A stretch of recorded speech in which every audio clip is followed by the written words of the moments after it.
कैसे हो बच्चों? बच्चों, आज हम पाठ पढ़ेंगे हुआ सवेरा। जैसे कि आपको यहाँ चित्र देखकर पता चल रहा है कि यहाँ सूरज उगने वाला है और सवेरा होने वाला है। देखो, यहाँ सूरज निकल गया है और बच्चे खेल रहे हैं, बड़े लोग अपने काम पर जा रहे हैं और नदियाँ सरसर सरसर बह रही हैं, है ना? तो हमें क्या करना है? हमें आज पाठ पढ़ना है हुआ सवेरा। क्या हुआ? हुआ सवेरा। देखो बच्चों, अब हम चित्रों को देखकर गुड़िया कुछ बोल चुकी है। जो यहाँ गुड़िया दिखाई दे रही है, ये इन चित्रों को देखकर कुछ बोल रही है। क्या बोल रही है? देखो, सूरज डूबने वाला है, चिड़िया उड़ते हुए अपने घोंसले की तरफ जा रही है। ये कहती है कि अब सूरज डूबने वाला है, यानी शाम होने वाली है और चिड़ियाएँ उड़ते हुए अपने घोंसले की तरफ यानी अपने घर की तरफ जा रही हैं। आगे क्या है बच्चों? देखो, यहाँ क्या कहती है ये गुड़िया? रात हो चुकी है, आकाश में चांद तारे चमक रहे हैं। यहाँ देखो, चित्र के अनुसार हमें भी दिखाई दे रहा है कि यहाँ पर रात हो गई है और चांद और तारे दिखाई दे रहे हैं। यहाँ पर क्या दिख रहा है? चांद और तारे। एक घर है, वो बंद है क्योंकि वहाँ के लोग सब सोए हुए हैं, क्योंकि रात जो हो गई है। अब आगे बढ़ते हैं। आगे गुड़िया क्या कहती है? सुबह होने वाली है, चिड़िया और चिड़िया के बच्चे अपने घोंसले में पंख फड़फड़ा रहे हैं।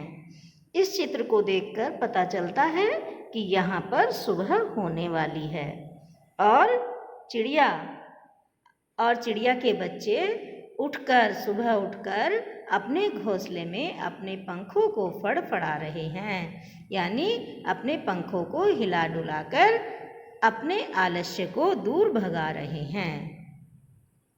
अब देखो बच्चों, अब यहाँ क्या है? यहाँ अब आप बोलिए। यहाँ दिया है कि अब आप बोलिए। देखिए, यहाँ हम क्या बोलेंगे? सूरज निकल चुका है, यानी दिन निकल गया है और चिड़िया उड़कर अपने लिए दाना चुगने जा रही है। बादल छाए हैं हल्के से और नदियाँ अपने साफ स्वच्छ जल को शर कर बह रही हैं। तो बच्चों, हमें इस पाठ से क्या सीखने को मिला कि उनके दिन के संबंध में जो हमें ये गुड़िया ने शब्द बोले हैं, उन शब्दों द्वारा, उन वाक्यों द्वारा हम आप लोगों से वाचन भी कराएंगे, क्योंकि आपको ये बोलकर भी सुनाना है। यदि आप इसे बोलकर नहीं सुनाएंगे तो हमें कैसे पता चलेगा कि आपको पढ़ना आ गया है ना? तो बच्चों, इससे हमें पता चलता है इस कविता से कि यहाँ पहले सूरज डूबने की बात की गई कि सूरज डूबने वाला है और शाम होने वाली है, और फिर रात के बारे में बात की गई कि रात हो चुकी है और चांद तारे आसमान में चमक रहे हैं। उसके बाद सुबह होने वाली है क्योंकि सूरज निकल रहा है और चिड़िया के बच्चे अपने घोंसले में पंख फड़फड़ा रहे हैं, यानी अपने पंखों को हिला डुलाकर वो क्या कर रहे हैं? अपना आलस्य दूर भगा रहे हैं।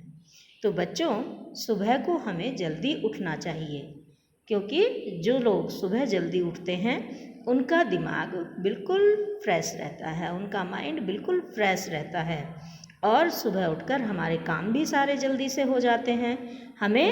हम किसी काम के लिए लेट भी नहीं होते, हमें किसी काम के लिए देरी भी नहीं होती है, और जब हमारे काम सब समय पर होते हैं तो हम अपने आप को एक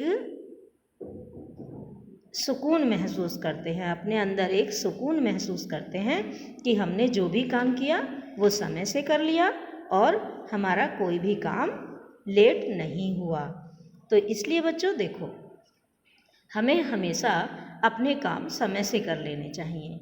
यदि हम अपने काम लेट करते हैं, देरी से करते हैं, तो वो हम आलसी बन जाते हैं। लोग हमें आलसी कहकर पुकारने लगते हैं।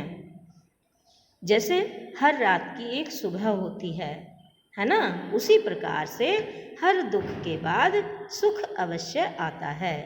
जब रात होती है तो दिन अवश्य निकलता है, उसी प्रकार से जब रात होती है तो दिन निकलता है, और उसी प्रकार से जब हमें कोई दुख हो जाता है तो उसके बाद सुख भी अवश्य होता है। तो बच्चों, आप इस कविता को अपनी कॉपी में लिखेंगे और क्या करेंगे, ये चित्र भी बनाएंगे। जैसे भी आपसे बनते हैं, आप छोटे बच्चे हैं मैं जानती हूँ, लेकिन फिर भी आप, मुझे पता है कि आप बहुत अच्छे चित्र बना सकते हैं, तो इसलिए आप ये चित्र भी बनाएंगे। ठीक है बच्चों, धन्यवाद। आगे का काम हम बाद में करेंगे। धन्यवाद बेटा।